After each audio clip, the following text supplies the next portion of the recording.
You ask Tiger to solve. This deals with linear equations with one unknown.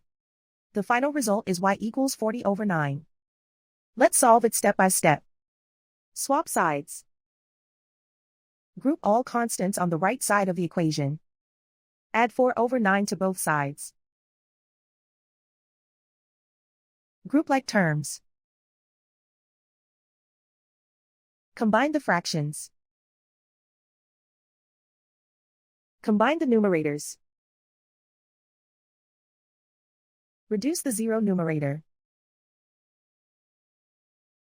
Simplify the arithmetic. Convert the integer into a fraction. Combine the fractions. Combine the numerators. And so the final result is y equals 40/9.